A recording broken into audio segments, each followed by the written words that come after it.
Welcome back to another edition of the Draft Dynasty Podcast. My name is Jeremy Betz, and on this show on the Fans for Sports Network, it is all draft all the time for us, whether fantasy or for real. We've got you covered here on the Draft Dynasty Podcast. I am joined, as always, by my good buddy Andrew Wilbar, and we are going to be diving into some rumors, playing a little bit of buy or sell from the top here. There's a lot to get to in this show, so we want to get it all to you. Andrew, how you feeling 2 weeks out from the draft, man? It's coming up quick. Are you at the phase like I am where it's like, man, I just wish it was here now? The 2 weeks out is like, man, if it was here, it'd be great. We could get rid of all the or finish up with all the speculation. It'd be a lot of fun, but we still got 2 weeks left. See, for me, the 2 week point is the point where I'm finally like, man, I've got so much left to do and not enough time to do it. How is this ever going to all get done? And we find a way to crash it all in. But yeah, trying to burn a little bit of midnight oil, getting some of these scouting reports done, and looking forward to getting toward our final mock draft. I'll have the next to last one coming out here, probably finish that one up over the weekend, and it'll go out early next week. But yeah, there's so much to dive into. If you hear me coughing it up a little bit in between responses, I am dealing with a little bit of a sinus infection, but it's always happens this time of year during the draft process, but always still looking forward, regardless of how I'm feeling, talking to NFL draft. There's always a good time to talk about the NFL draft. Changing of the seasons, Andrew, always gets me too. I've been stuffed up. You know, it's all that good stuff that you get during this hay fever season of the world that we live in. And but you know, we push on because we're warriors. You know, we are tape dogs. We are draft warriors. We do it all, despite the ups and downs of the health situation. Speaking of ups and downs, Andrew, every single team in the first round owns their own first round pick going into the draft. That's the first time that's happened in a long time. But come draft day, I think we're going to see some activity. And so let's start out this NFL draft rumors we're buying or selling episode with some trade up and trade down scenarios. And I will pose the first one to you here. I think that this is an intriguing one based on what this team was able to put together last year in this head coach's second season as the head coach of this football team. One that I've heard on many shows that I've listened to, one that's kind of been breathed about on X as well. It's the Denver Broncos potentially getting aggressive in this draft to go up and get an offensive playmaker of some kind if one starts to fall. The big name, obviously, Ashton Genty. If he were to get past the Raiders at 6, there's lots of talk that the Broncos would be willing to move up for that type of player. If Ted McMillan were to start falling a little bit, or one of the tight ends, they might want to go up and get one of those guys as well. So what do you take from these rumors? Are you buying or selling a Sean Payton and company getting a little frisky in this draft and trying to move up and get somebody that they like? I'm going to kind of give a 50-50 answer here. I'm going to buy it if the person who drops is Tyler Warren. I think that he would be an ideal guy that Sean Payton would target as a middle of the field option. He can help out their offensive line as well with some chips. I think if you're just talking long-term upside, he's a guy who would grow with Bo Nix and be that perennial Pro Bowl presence at tight end in the middle of the field. The Broncos haven't had that for quite some time. And when you think of all the time that Jimmy Graham and just how great of a guy he was in the middle of the field for Sean Payton's offense, I think getting a guy, whether it be Colston Loveland or Tyler Warren, would make a lot of sense. When you look at what he did in New Orleans, and I mean, he was also playing with the cards that he was dealt, that maybe the general manager ultimately made more of the decisions there in New Orleans. But when his running game was best, it was with Mark Ingram and Alvin Kamara. It was a two-headed backfield. I definitely expect Denver to take a running back early on in this draft. I just don't know if they will do it at pick 20. I could see them double dipping at it or going with one guy on day 2, maybe a Travion Henderson if he were to fall, or there's several other options we'll probably get into as the draft gets even a little bit closer. But I think if you're Denver, a first round option to move up would be Tyler Warren. I don't think they would have to move up super far for McMillan, only a couple spots. And I feel like he's more of a carbon copy of what Courtland Sutton already is. Yeah. Maybe a little bit more fluid than Sutton, but I don't think he adds an extra element they don't have. And I think they're really optimistic about Marvin Mims, the way that he played toward the end of last season. So if I'm Denver, I think that Tyler Warren or Colston Loveland would be the guys that they would potentially package something to move up, because it's not like they don't have other holes on the roster. The defense is pretty solid. But if you're talking about getting a receiver, tight end, and running back, they're not going to be able to address all of them early on. So I think that they would be wise to hold on to at least some of their draft capital, not mortgage it all for one player. But if it is one of those players, I would expect it to be one of these two tight ends and not necessarily a receiver or running back, unless it's, a 2 or 3 spot move up. Yeah, I kind of tend to agree. The only person I'm throwing into this conversation that I think that if he starts to fall inside that top 10, they would not have any problem making the move to go do that is Ashton Genty. We talk about him as a top 3 player in this draft, a top 3 prospect in this draft. And then if he starts to get beyond where,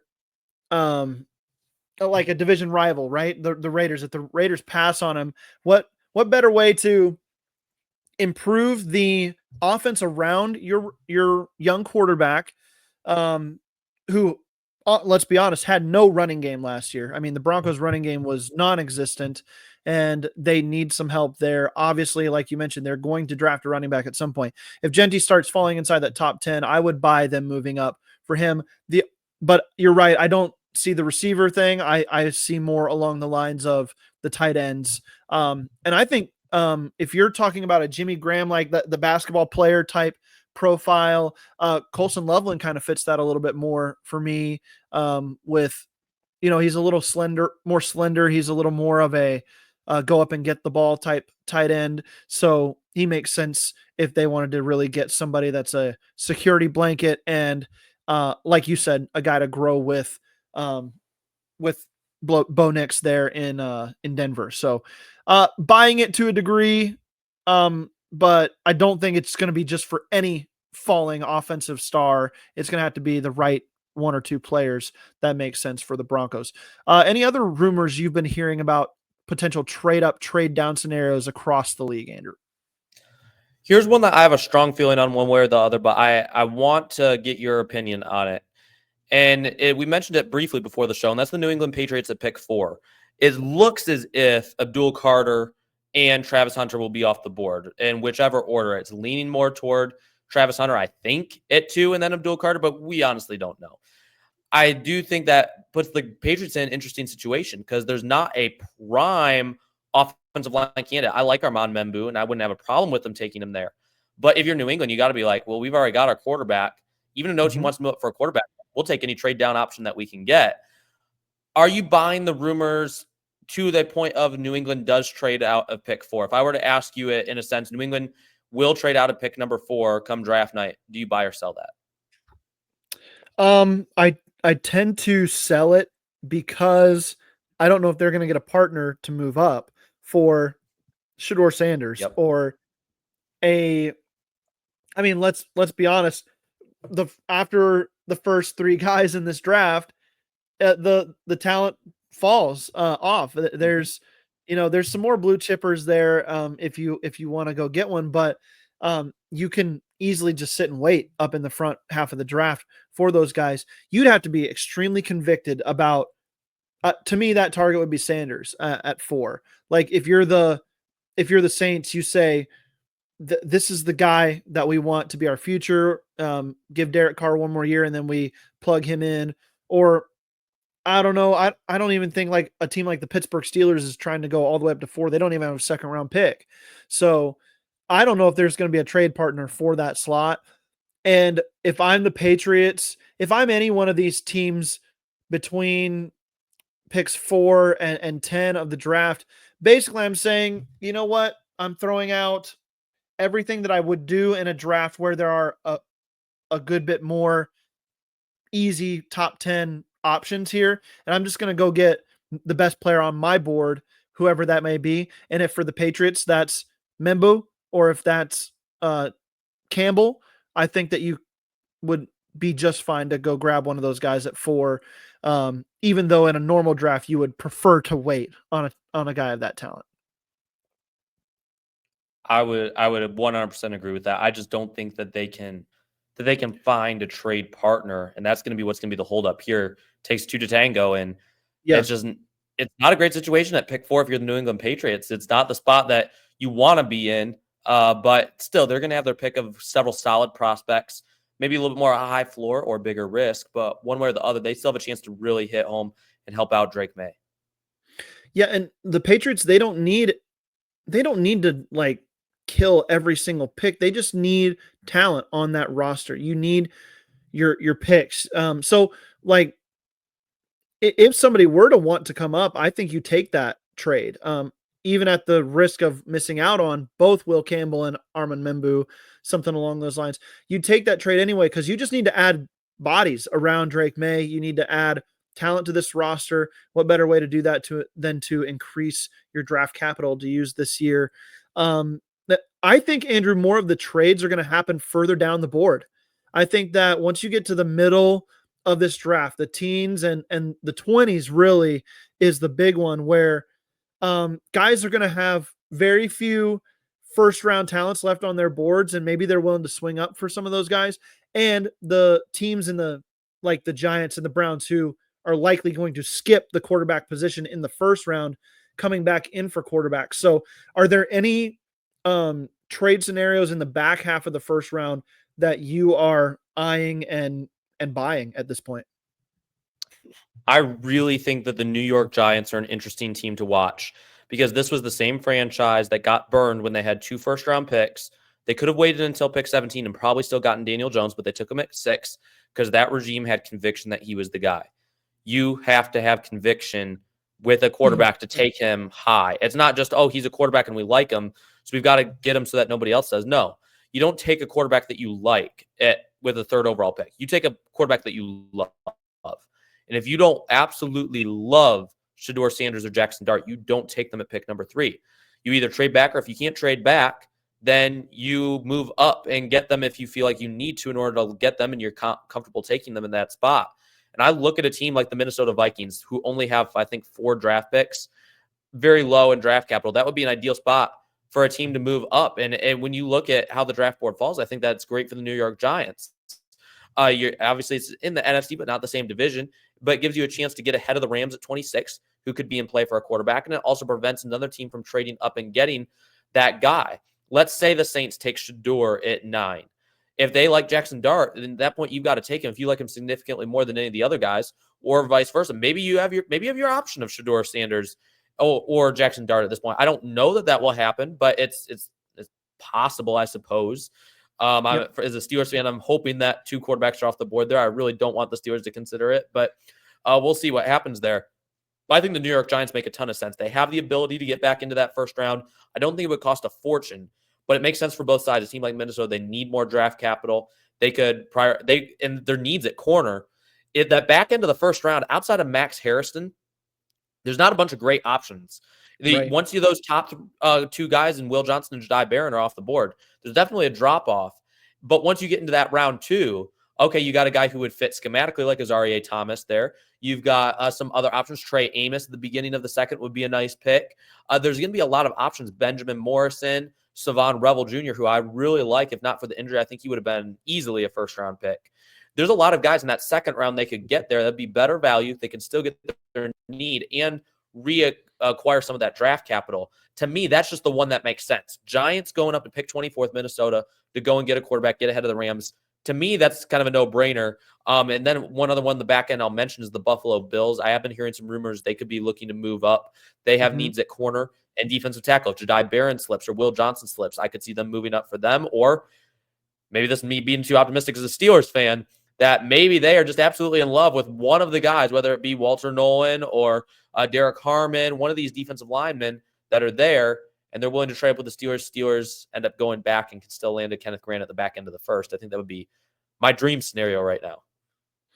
Yeah, so I definitely buy the Giants as a move-up candidate into the first round. So I get the value of securing that guy, trading back up into the first to secure your guy, and have the option for the 5th year built into that contract setup. But the desperate teams are the ones who tend to do that. Maybe the Baltimore Ravens, Lamar Jackson scenario notwithstanding, I think you've got a Giants team. If I were to pick between New York and Cleveland as to which coaching staff front office is going to be a little bit more desperate, to me, it's the Giants. So I 100% agree with you. If Sanders is hurtling towards 20, and we'll talk about him after the break here, I think that the Giants would be very wise to go make that type of move. So I'm definitely buying that. The Rams could be in play for something like that as well. If Shedeur Sanders is falling, maybe they see him as kind of a system guy who could help or could work in McVay's play action based, under center based system that Jared Goff ended up thriving in pretty well before going to Detroit, and even thriving more over there. So there's some options there for a team like the Rams, but I agree with you 100% about the Giants. The Browns will be interesting to watch. They absolutely have to find a quarterback, but I think they do. There's rumors out there that they feel comfortable with Kenny Pickett as their quote unquote draft pick at quarterback this year as well. I don't know if I'm buying that. And Cleveland fans, if your front office is really saying that, I would have some serious issues with them as well. So, Andrew, anything else in the trade up, trade down scenarios before we go to break? Those are the key ones that I wanted to touch on. I know there's a couple other rumors floating out there. We were just on a Rams podcast. We're talking about how the Rams could be an option to move up, and I think that's interesting. If you see Tyler Warren and or Colston Loveland drop a little bit, I think that would be an interesting team to monitor in the middle of the first as well. I definitely think you see a couple trades in that 13, 14, 15 range. Miami is an interesting team to watch because I don't think that they're in the quarterback market. Maybe they could be that surprise team this year that takes one. But I do think that they could be an option to trade down. They need help on the offensive line. They could move back and still get a guy like Kelvin Banks later on, can help replace Teron Armstead. I know that they drafted Paul out last year in the second round to kind of be that guy in case he does retire. So they may not see it as an immediate issue, but that could be an option. And then that's also the team ideally that you want to move up with if you're going for a tight end, because at pick 14, you've got Indianapolis right after that, and they're a prime candidate for the tight end position as well.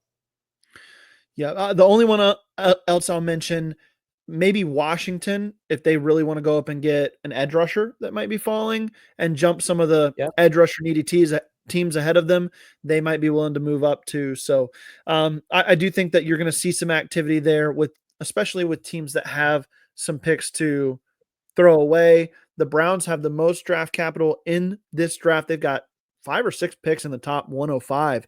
So they've got a lot of early capital to do a lot of maneuvering. I would be keeping an eye on all these teams that we've mentioned so far. After the break, we will continue with some more buying or selling of NFL draft rumors. Don't go anywhere. The Draft Dynasty Podcast will be right back.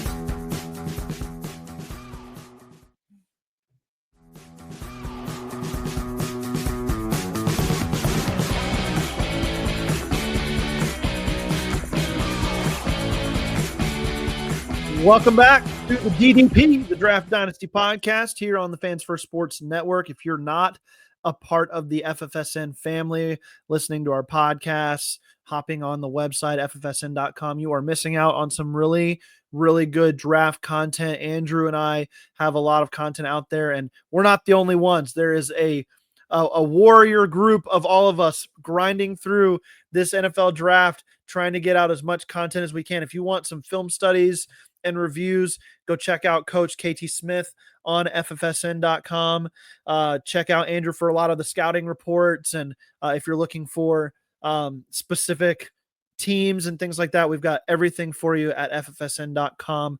So go check out all of that. Here on the second half of the show, as we're talking about buying or selling NFL draft rumors, Andrew, I want to kind of combine the next two here because they're both quarterbacks, but one, his stock seems to be falling, and the other, his stock per rumor seems to be rising. Are you buying the Shedeur Sanders fall in this draft from at one time potentially going as high as number 2 to Cleveland overall? Now there's talk that maybe his ceiling is number 9 to the Saints. Maybe he's going to drop all the way into the 20s to a team like the Pittsburgh Steelers. And then you've got a guy in Jalen Milroe who got a draft green room invite to be there to attend the first round of the draft.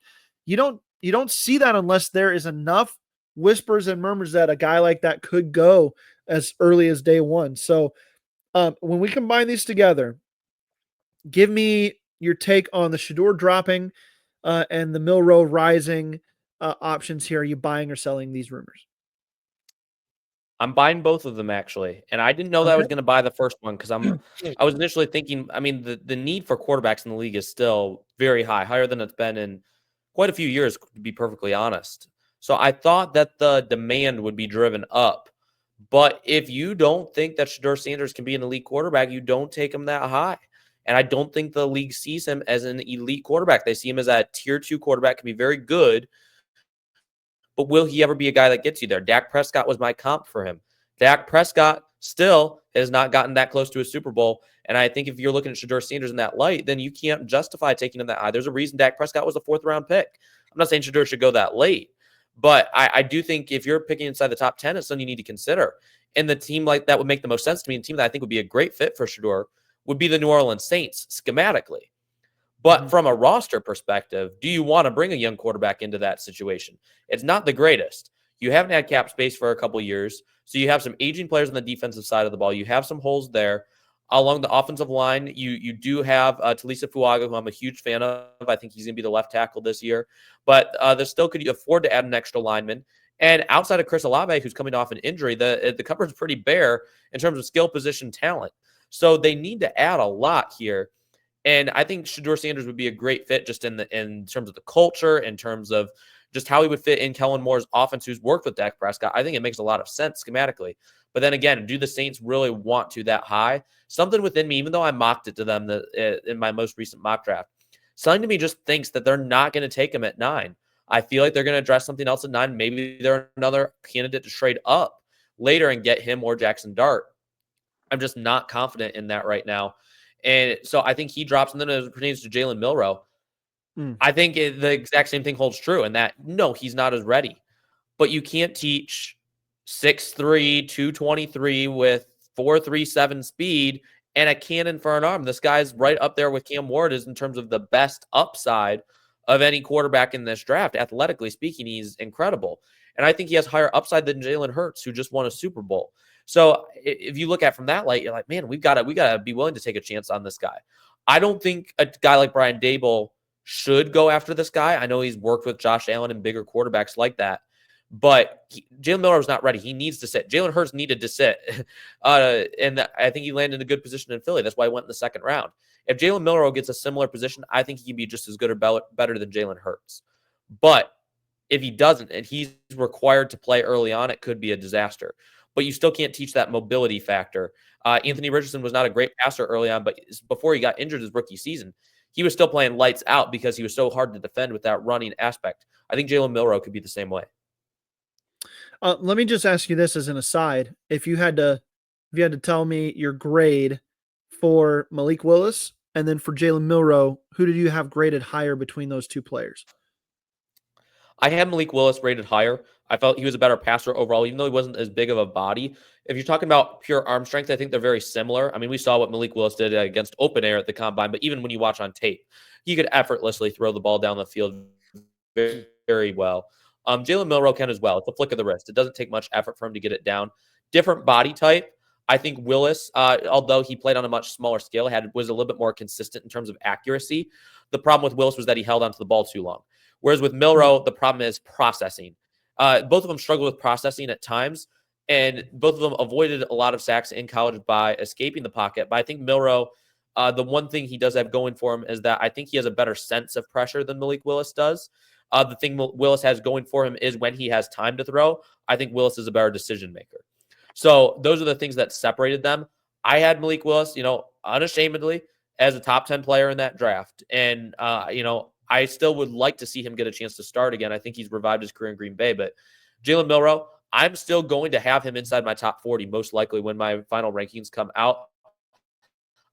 I'm tempted to bump him into the top 32. Doesn't mean I'll have a first-round grade on him, but I might still have him in the top 32 prospects. I don't have 32 players that grade out as a first-round pick. So he could still sneak into my top 32 just because I am a big fan of his upside. I know he has the character. I know he's interviewed very well with teams. He's a very bright young man. So I'm excited to see what he does. I usually like the guys that have the hard work and the talent. You put those two together, 9 times out of 10, I'm going to take that to the bank and expect some big returns. So I like your explanation there. But the reason I asked was, I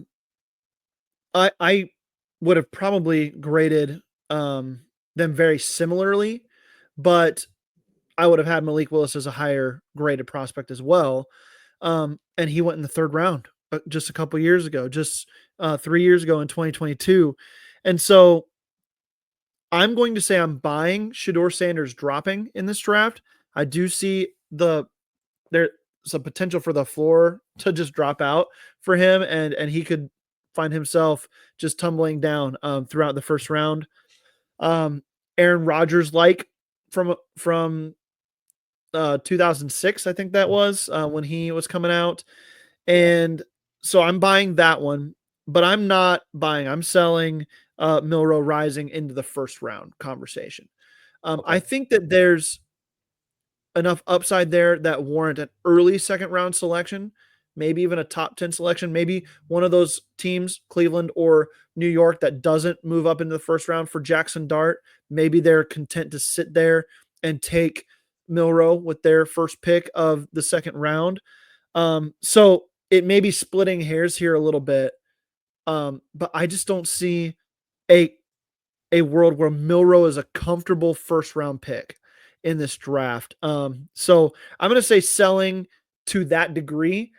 I am buying the fact that he's probably on the rise a little bit, and that he's, like, as Steelers fans, we were once dreaming maybe he's still there, round 3, pick 83 for the Pittsburgh Steelers to snag him up. That's not happening anymore, Andrew. I do think that he's going to end up going around that top 40 range, but I just don't see him sneaking into the 1st round at this point. I have been pretty adamant throughout the whole process that I would not be shocked. In fact, it would shock me more if you had 3 quarterbacks go in the 1st round than 2. And it would shock me more, even more than that, if you had 4 go in the 1st round of this draft. So that's just my take on it. But buying Shedeur dropping, selling Milroe rising. Any final thoughts on the 2 quarterbacks before we move on to the next discussion area? I'm ready to go. All right. Let's talk about the Cowboys, the America's team. They've been quiet these last 2 off seasons. And last year it correlated in one of their worst finishes in years as for that franchise that had been so close, it felt like, for years upon years there, and just couldn't break through in the playoffs.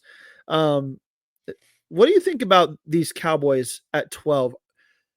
It seems like a luxury pick for what's being projected to them to go chasing a running back at 12, but there's a world where that might be their biggest need overall when it just comes to having a starter in place. I know they traded for the former Broncos starter. What's his name, Andrew, from North Carolina? Marion Hampton. Yeah. No. I'm sorry. Devontae Williams. You're talking. Okay, free agent acquisition. My apologies. Yeah, Devontae Williams is right. Yes, correct. Was that just a free agent pickup? I thought they traded for him, but I could be wrong. Okay, free agency. They grab him. That doesn't preclude me from taking a running back high in this draft. But how are you feeling about running back at 12 to the Cowboys? Would it have to be a specific player? Would they pass that up for a receiver? How are you buying or selling running back to the Cowboys at 12?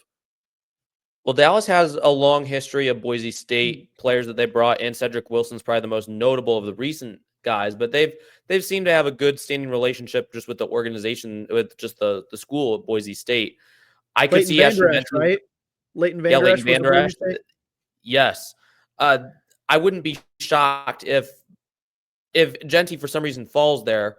He would be an ideal option. I don't think he does, though, and I don't think they take Amari and Hampton this high. I know everyone's talking in the league, oh, it's not as big a gap as what you think between the two. Personally, I think Dallas is going to be looking more at wide receiver. They didn't add anybody there of note this offseason. There's a wide open gap across from CD Lamb. It was a problem for them last year. They need to add another explosive weapon opposite Lamb. I think Matthew Golden, who's in their backyard at Texas, he makes a lot of sense for them. Yeah. I, as an aside, am definitely selling the thought and rumor that some teams have Omari and Hampton right there with Ashton Genty. I mean, that's Me too. ridiculous to me. Big time sell for me there. I think I'm selling this Cowboys rumor as well. Matthew Golden to me is more likely to go at 12 to the Cowboys than Omari and Hampton would at 12 to the Cowboys. So if that shows you kind of how I'm feeling there, I don't think trading back and adding to the offensive line is a bad move for the Cowboys either, or going after an edge rusher. They're one of those teams that could use a big time edge player. So I think that those scenarios are more likely than them snagging the second or third best running back in the first round of this draft. If for some reason the 49ers pass on the top couple corners, Jai Barron or Will Johnson, I wouldn't rule out the Cowboys as an option to land one of those guys either. Yeah. My cornerback watch starts with the Panthers at 9. I think that they could be a fit for Will Johnson. But yeah, Cowboys could definitely make a play there as well. So yeah, good stuff there. I agree. Let's maybe talk about some individual players, Andrew, that we're hearing some rumors on. You had one for the Boston College edge rusher, Donovan Ezeraku. Tell me a little bit about the rumors you're hearing about him, maybe some of the variants in his draftability. Well, I've been hearing for a couple weeks that Donovan Ezeraku seems to be gaining steam in league circles and could be at, late first round pick. You think of the Lions, you think of a couple teams in that back end that could use an extra pass rusher. Well, I believe it was Matt Miller of ESPN who came out just this week and was talking about, and he'd written on this on the editorial side for ESPN as well, that Donovan Ezeraku is a guy who's not only thought highly of in league circles, but he's also been someone who's been linked a lot to the Tampa Bay Buccaneers. So if he is as big a name, I believe it's Jordan Reed. Jordan Reed was the one who mentioned that. And he's saying that, he's been linked to Tampa Bay. I wouldn't be shocked if it comes draft night and we see Ezeraku's name at pick 19. If you're talking, in that 3-4 defense, that front that Tampa's had for a long time, he's that ideal frame. He's got great bend around the edge. He adds an extra element. Personally, I would take Jahad Campbell here if he's still on the board. But we've also been hearing rumors he's dropping. Maybe that's another one we could discuss here almost simultaneously. But I do think that Donovan Ezeraku, I am buying the rumors that he is rising, because we also hear these other rumors about James Pierce. Could he be first or second? We're talking about Mike Green. Could off the field issues keep him dropping on the board? What about Shamar Stewart? Our team's really bought in. Well, there's a lot of teams in those teams that need an edge rusher. So if it's true that any of these guys are dropping, someone's got to be rising, or else I think that there's going to be somebody that's going to be drafting for need in here. So if that's the case, I think Ezeraku would have to be a riser. Maybe it's just all this time the league's been higher on Ezeraku based on production, and maybe they're not quite as high on a guy like Pierce, who has maybe a little bit more upside, but didn't produce to the same level that Ezeraku has the last couple seasons. Yeah, so I agree. I'm buying his rise. I did want to talk about Shamar Stewart because he's got quite the variance in his rankings across big boards for draft pundits and enthusiasts like us. I still have him pretty high on my big board overall. I just think that he's one of those rare athletes. And so let's come at this from the perspective that teams are maybe cooling on Shamar Stewart. Are you buying that teams would be more willing to go after a guy like Ezeraku compared to Stewart because of the production discrepancies there? Or are you selling the fact that Stewart's production is hindering his draftability in this draft? I don't think that the production, I'm going to sell the aspect that I don't think that the production is going to keep him from being taken high. I still think he finds a way to get taken up high because it's a premium position. But with edge rusher, again, it's so schematically based. Like both these guys, like Shamar Stewart, you're not going to have most likely playing as a stand-up linebacker on the edge in a 3-4 system. You're not. But you're also at the same time, James Pierce Jr. or Donovan Ezraku, they're more limited to more of that 3-4 until they add more weight. I think James Pierce has the frame. He could add more weight. But even though Ezraku has the long arms, he only has a 6'2 frame. So you can't add a bunch more weight. He's going to be playing more of a 3-4 type role. So what are you if you're the Cincinnati Bengals? And those are the top two options you have there. Let's say Mike Green's off the board already, and you have Shamar Stewart or Donovan Ezraku. If I'm Cincinnati, I'm still taking Shamar Stewart, even though I'm low on him on the board, and they need an edge rusher. He's the guy that you would go schematically based. So from that aspect, I don't think he's going to drop outside the first round or anything crazy like that. I think he'll still go higher than what I would personally take him just because of schematics and the teams that need edge rusher this year. Yeah, that makes sense to me. I look at his I do look at him as kind of being a what flavor do you like out of your guys? There is a serious contingent of people that won't touch him because of concerns with translating what he does or translating his athleticism to an edge rusher position. But I tend to think that he's got that part of his game just ready to pop if given the opportunity. I don't think what you want to do is make him the versatile piece that he was made to be throughout his collegiate career. So if I'm looking at him, I'm not trying to move him inside at all. I don't want him playing 4-eye or anything like that along my front four. I want him playing wide, screaming after quarterbacks, playing high side, using some of his changeup moves that he has, working on the bend. He's more of, would you say he's more of a straight line athlete than he is kind of a bendy, twitchy guy? I don't know how you feel about him, but I think he's got a little more speed to power aspect to him. He's got a little bit more speed power aspect. I think when you look at just his length, he's not just a long frame, but he's got long arms as well. And it almost reminds me in a sense of Rashawn Gary, another guy who didn't really produce in college, but really burst onto the scene as time went on. And has had some nice time and has had some good moments in Green Bay. But I think when you watch him, he's just a good athlete all around. He's got better bend than people would think, just looking at his frame. But I would definitely say he is best when he can lock on, use leverage, and just be able to bully opponents, get into their chest and push them back and then disengage. Yep. You want to hear my comp for Shamar Stewart? I think he's going to end up being a better player. But my comp is from just a couple years ago. Adi Adebawore is my comp for him. One of those like 275, 280 playing weight guys who I think is better off the edge. I think Adebawore should be playing off the edge. I don't think he needs to be trying to play interior defensive line. You limit his ability to use that speed that he's got, that natural athleticism off the edge there if you're moving him inside. So just my take, but that's kind of my comp there for him. Any other players, Andrew, you want to mention here as we wrap up the show here in a few minutes? Yeah, there's a couple that I want to mention. And, when you go across different positions in this draft, everyone's got their own opinions, but I want to look at a couple of these offensive tackles because it's very quiet after Armand Membu and Kelvin and Will Campbell. Are you buying the rumors that Kelvin Banks is dropping into the late first round? Like, do you think that he is a 24 to 32 type pick at this point, or do you think that it's kind of just something that's all been media generated? I would sell the idea that he's dropping as far as like where teams have him on the big board.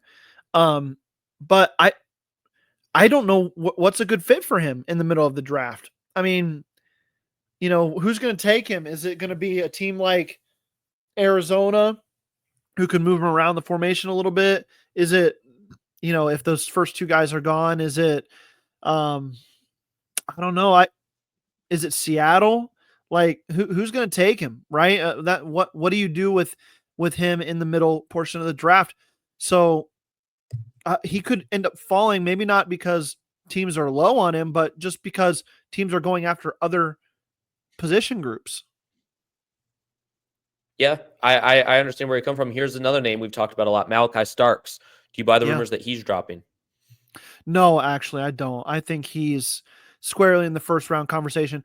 I don't think he gets past Minnesota, Andrew, if I'm being honest, because they need safety help, they need cornerback help, they need a versatile piece on the back end there, kind of a chess piece for Brian Flores over there. And I think that they would be ecstatic to land Malachi Starks. And I think they're picking at 27 or maybe it's 25. I can't remember one of those two. But I don't think he's getting past Minnesota.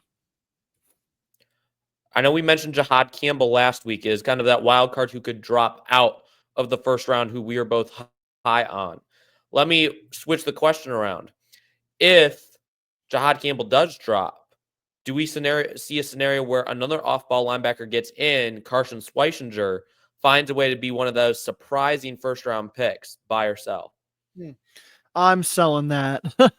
If Jahad Campbell's not going in the early in the first round or by the end of the first round, I think it's because it's the devaluation of the position overall, and not that somebody's jumped him in the pecking order necessarily. Jalen Walker probably still goes in the first round. Jahad Campbell, I think, is a first round pick. But if I'm looking at it from that perspective, who could be the surprise inside linebacker? If Campbell doesn't go in the first round, I don't think anybody's jumping him to get into the first round conversation. All right, I've got two other names I want to mention real quick. One we've talked about before, Xavier Restrepo. He's a little bit further down the board. Do you buy the rumors that he's dropping? Yeah, to a degree.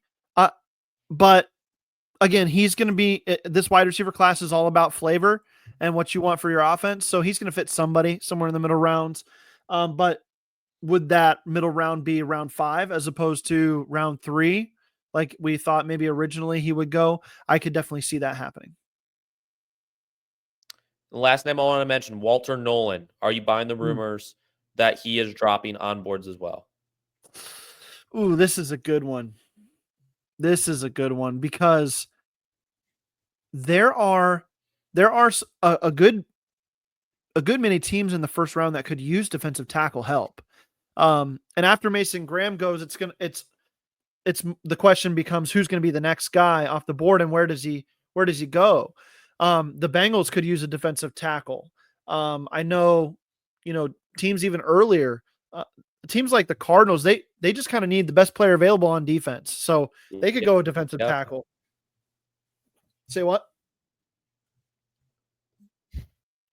Oh, no, I was agreeing with what you were saying, but I was going to find something to disagree with in this show. So because we've been agreeing so much. So on this one, I'm just going to flat out come out and say, I am going to, since you're kind of like, okay, there's a lot of other teams. I'm just to be different. I'm going to be like, yeah, he's going to drop.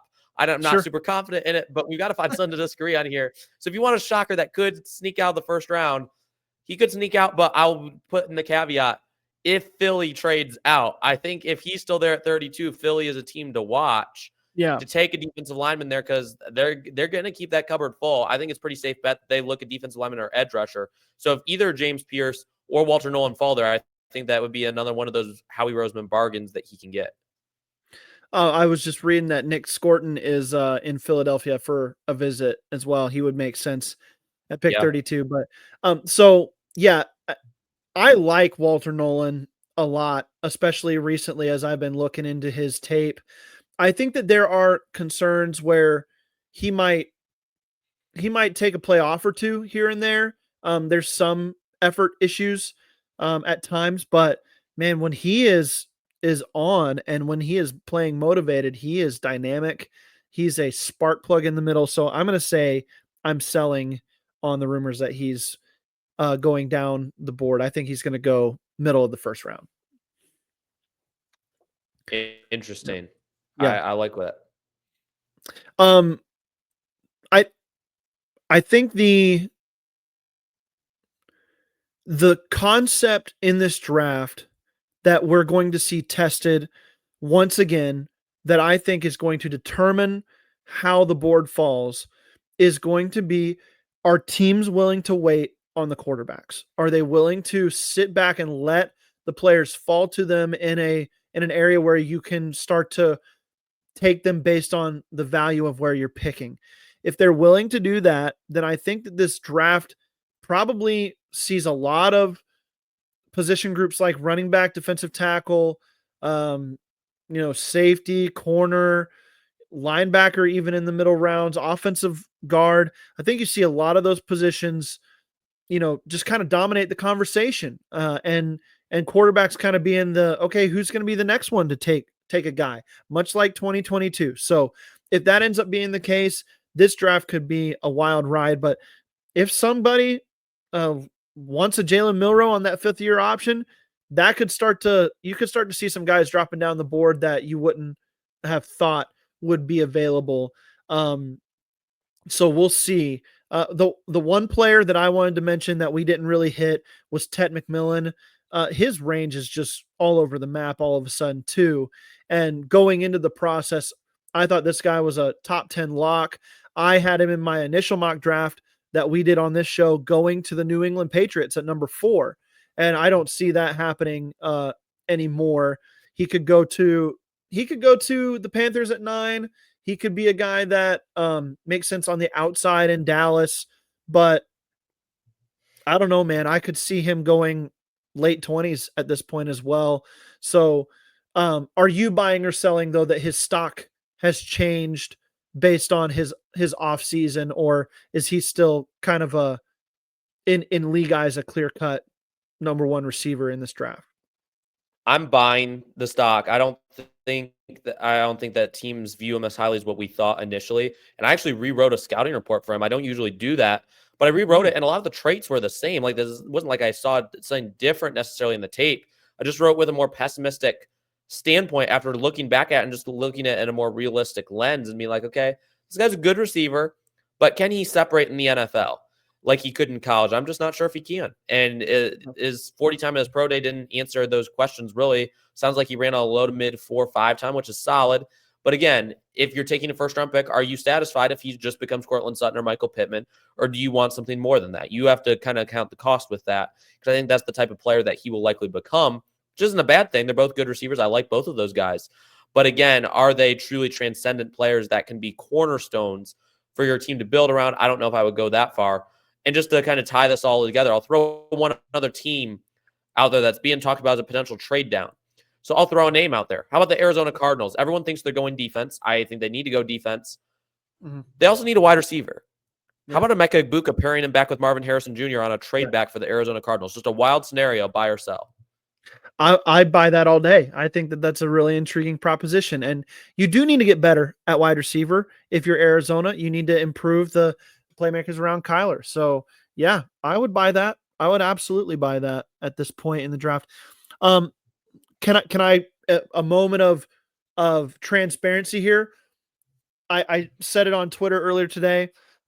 After the first 3 picks of this draft, throw out everything you think you know, because Andrew, the talent just falls off a cliff from those first 3 guys. And I guess throw Cam Ward in there too, right? Throw Cam Ward in there. Yeah. Abdul Carter, Travis Hunter, Ashton Genty. But the first 3 picks in the draft, number 1, I would assume the Titans are not trading out of that pick. They're taking the quarterback. They're taking Cam Ward. Number 2, it's going to be Travis Hunter or Abdul Carter. I think number 3, it's going to be whichever one doesn't go at number 2. The draft starts at number 4. It does. It starts at number 4 with the Patriots. And from there, it's all about need meeting what you like, meeting best player available on your board. And if I know all 32 teams, they're all going to have a different draft board, a different big board, Andrew. So throw out everything we think we know once draft day hits for that first round. I like it. Yep. All right. Any final thoughts, Andrew? Anything coming up before we head on out of here? keep checking out scouting reports. I wrote the ones up today on Donovan Jackson and Tate Ratledge. Those will be coming out over probably the next few days at some point. Mock Draft 4.0, which will kind of be the primer before we get into 5.0. It will expand into day 2 this time. And then, of course, the full 7-round mock will be coming out the day of the draft. So make sure you check all of that out, and we'll keep having those scouting reports coming at you from now until draft day. Good stuff as always. Next week here on the show, trying to find our next week, Andrew, it is one of your favorite items to broach here, favorite topics to talk about. We are going to dive in to Andrew's sleepers in the 2025 NFL draft. And I'll have a few in there as well, but this is Andrew's real time to shine, getting down into the nitty gritty of the day 3 guys who have a chance to be sleepers in this upcoming draft. Not too long, Andrew, until we're hearing that playing on our TVs as we are watching the draft unfold. It's going to be a lot of fun. But for now, that's going to do it for us on the Draft Dynasty Podcast. You know how we finish it out. Keep drafting, everybody.